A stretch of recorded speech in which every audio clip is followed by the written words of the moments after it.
欢迎来到明星新闻中国渠道，点击订阅频道，不要错过当天最热门的新闻。赵丽颖2025秋冬大片惊艳释出，长发回归气场全开，美到窒息。近日，赵丽颖为国内羊毛鼻祖鄂尔多斯1980品牌拍摄的2025秋冬行路正式发布。重新回归长发造型的赵丽颖美得简直不像话，灰色、褐色、米色等柔和配色的羊毛制品好衬她的皮肤，穿出了舒适又有质感的冬日暖意。赵丽颖2025秋冬大片的正式释出，瞬间点燃了整个娱乐圈与时尚圈的热情。这一次她选择了回归长发的造型，以优雅又不失灵动的姿态站在镜头前，给人一种久违的惊艳感。大片中，赵丽颖的长发自然垂落，随着光影流转散发出柔美而大气的氛围，让人几乎忘记呼吸。很多观众和网友第一眼看到时，都忍不住感叹，这才是真正的气场全开。她不仅仅是在展示美貌，更是在通过长发与秋冬氛围的结合，传递出一种全新的自我表达。这种力量让她在时尚与艺术的交汇点上焕发出耀眼的光彩。从造型层面来看，赵丽颖的长发回归并不是简单的发型改变，而是一种整体风格的升华。过去几年里，她尝试过各种短发造型，从利落干练到清爽甜美，每一种都带给观众新鲜感。然而，当她以长发重新亮相时，观众才发现这种造型与她的气质有着更深的契合。波浪般的发丝随着风轻轻浮动，既带有少女的灵动，又散发出成熟女性的优雅。服饰上，她在大片中选择了秋冬的深色系与高质感面料，既契合季节氛围，又完美衬托出她的肤色与五官。整体造型没有过多堆叠，却简洁大方，气场强大。这种极简中的高级感，让赵丽颖的状态显得格外出众。除了视觉上的震撼，更重要的是这份长发造型背后所传递出的气质。赵丽颖的美从来不是单薄的表象，而是一种由内而外的力量。她的眼神在镜头下格外坚定而温柔，仿佛能穿透观众的内心。长发回归的她，不再是单纯追求时尚效果，而是用最适合自己的方式来表达个人魅力。这份美到窒息的感觉，并不是因为华丽的妆造堆叠，而是她本身的气质与自信散发出的能量。观众看着她，就能感受到一种不言而喻的舒适与治愈。从职业发展的角度看，赵丽颖的此次亮相无疑是她事业的新注脚。2025年对她而言是极具意义的一年，她在影视作品与时尚资源上双线开花，始终保持极高的热度和曝光度。秋冬大片的释出，不仅是时尚界对她美貌与气场的再次肯定，更是她作为公众人物的一次形象升级。她用长发造型展现了不同于以往的氛围感，也为她接下来的影视剧作品营造了期待感。这种跨界的影响力，正是她在娱乐圈屹立不倒的重要原因。观众之所以对赵丽颖的大片如此热议，不仅是因为她的美丽，更是因为她身上所折射出的成长与坚持。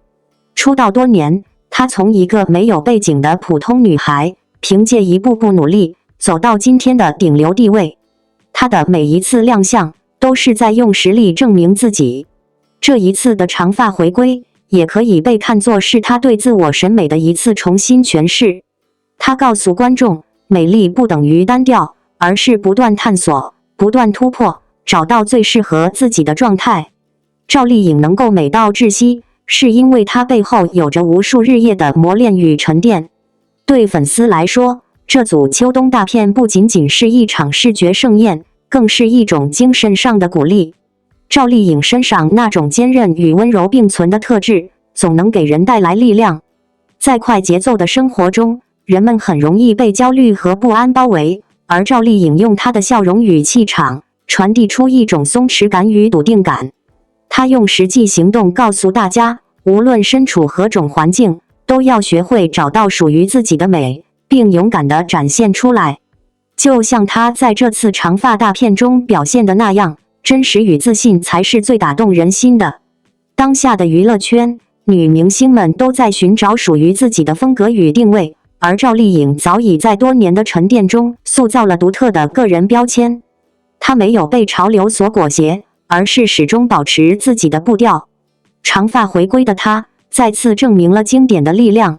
当潮流变换时，真正的气质才是恒久不变的核心。赵丽颖这次的大片，正是对这种理念的最好诠释。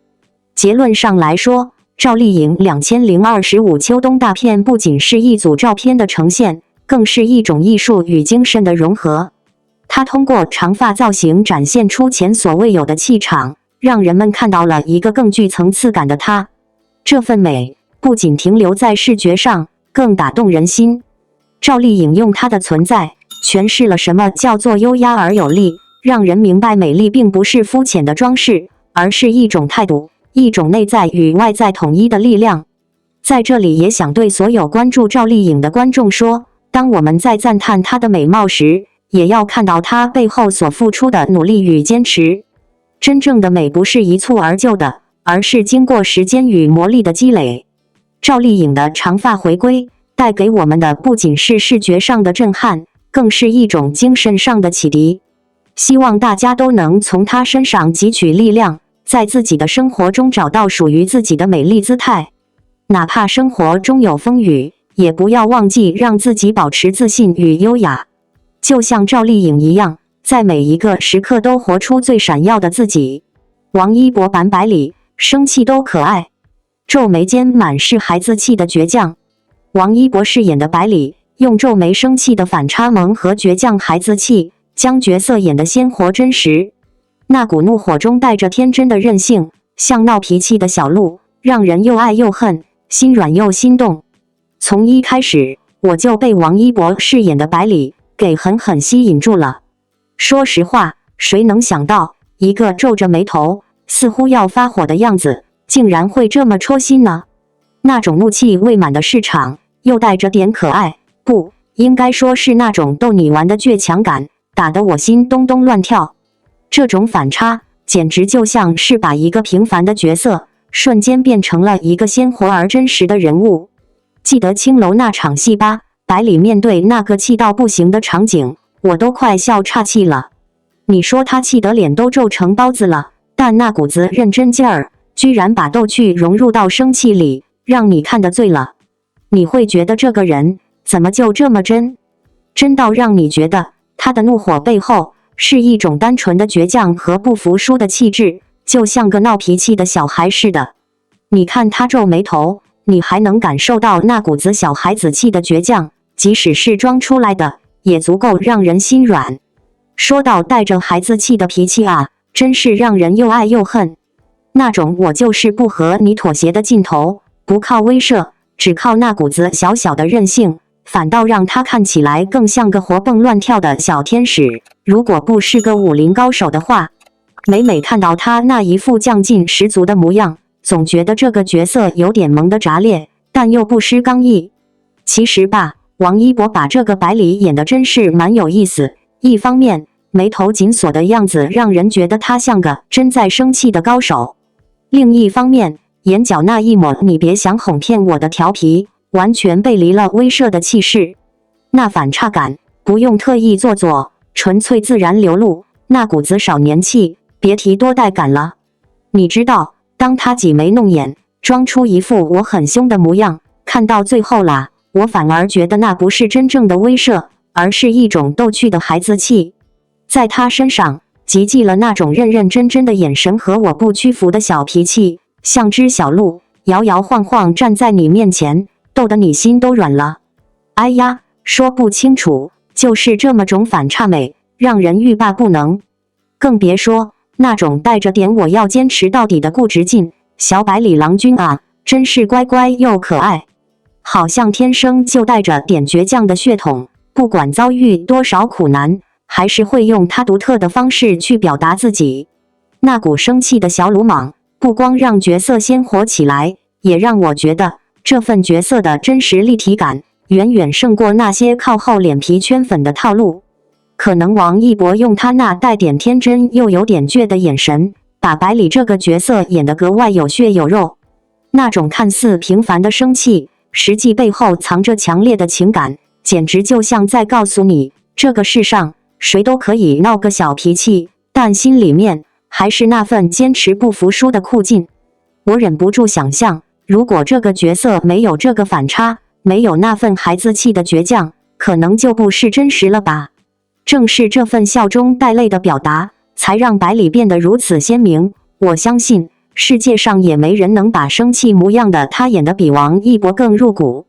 最后啊，这角色的火爆，除了画面上的那股子气氛之外，更在于那种不经意流露出的真实和单纯。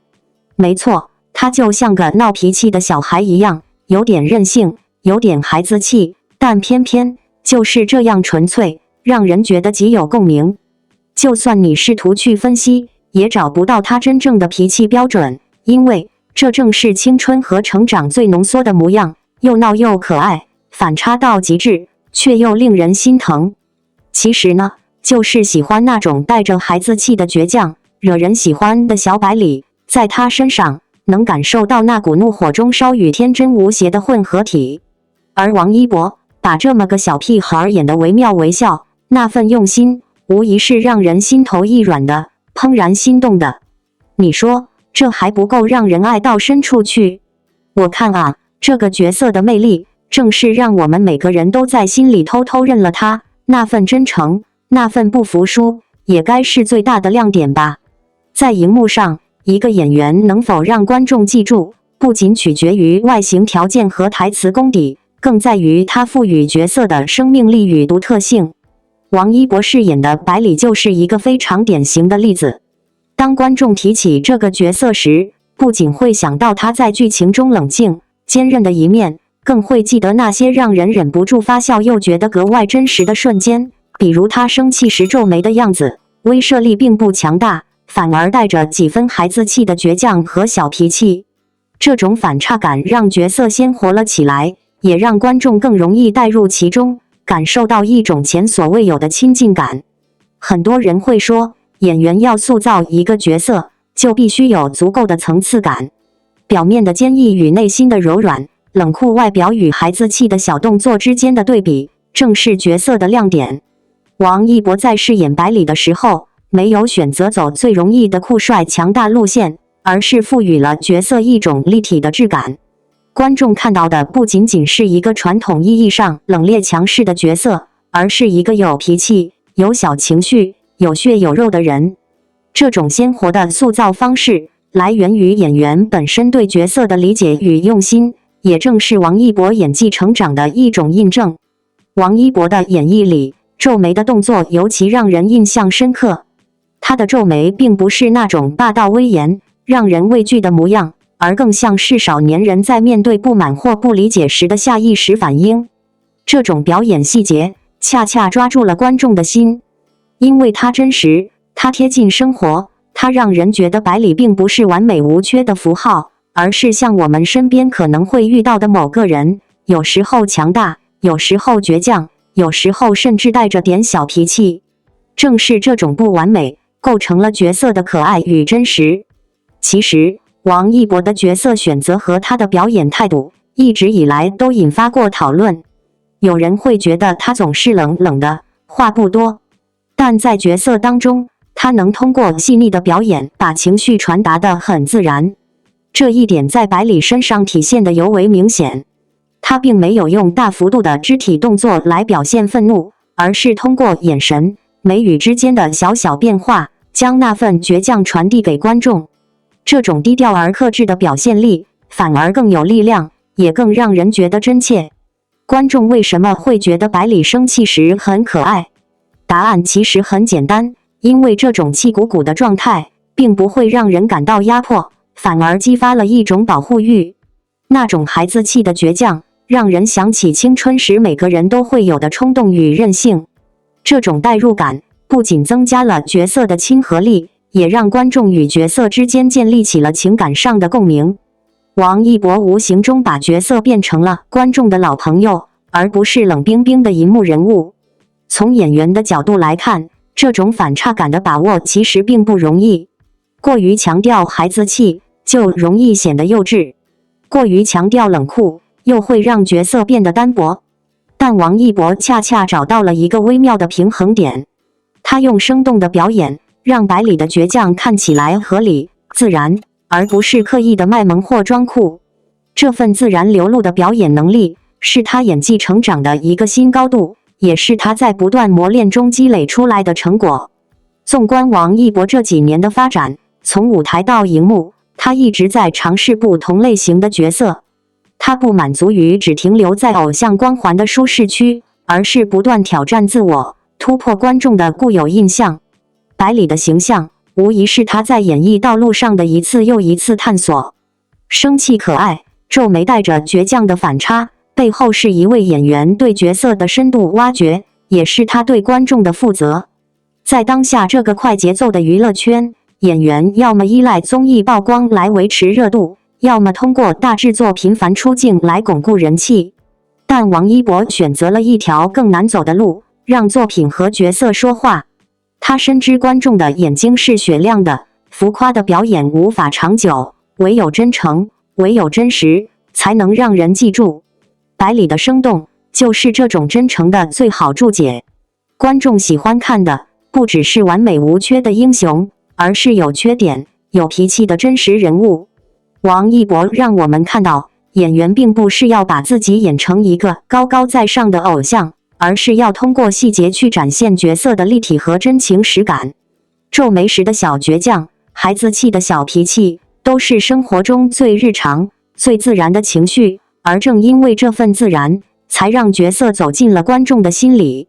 或许这也是王一博与许多演员最大的不同，他并不急着证明自己，而是一步步用角色积累口碑，用努力赢得尊重。在百里的表演中，他用反差塑造了可爱，用细节表现了真实，用真心打动了观众。这种表演，正是年轻演员最值得学习和借鉴的地方。所以，当我们回顾王一博版百里时，心中不仅仅是觉得这个角色很有趣，而是会真正感受到一个演员的用心。他没有停留在表面的帅，而是深入角色的内核，把一个虚构人物演绎成了观众眼中真实鲜活的人。这样的演绎，远比任何浮夸的特效或卖弄情绪来得更珍贵。结论上来看，王一博在百里这个角色上的表现，证明了他不仅有颜值和人气，更有实力和深度。他用生气可爱、皱眉倔强的反差感，突破了传统角色的单一形象，让观众看到了一个更立体、更真实的角色。也正因为如此，王一博作为演员的价值被进一步放大。他不是靠所谓的流量在维持，而是靠作品和角色在沉淀。对于观众来说，这样的表演不仅带来娱乐的享受，更传递了一种力量。真实是最动人的。生活中每个人都会有小脾气，会有倔强的一面，这并不可怕，反而正是这些不完美，让我们更加鲜活。王一博通过百里的演绎，提醒我们要勇敢接受真实的自己。亲爱的观众们，在追逐光影的世界里，我们或许常常被宏大的情节所吸引，但请不要忘记，那些最打动人心的，往往是小小的细节。王一博演绎的百里，用生气时的孩子气皱眉，带给我们温柔的提醒：生活不必完美，真诚最珍贵。希望大家在欣赏角色的同时，也能学会欣赏自己的每一份真实，不要苛责自己太多，不要害怕展示脆弱。正如王一博用表演告诉我们的那样，真实就是最好的模样。感谢您观看视频。如果您觉得本时事通讯有用，请不要忘记点赞、评论和订阅。祝您生活愉快，充满活力。再见。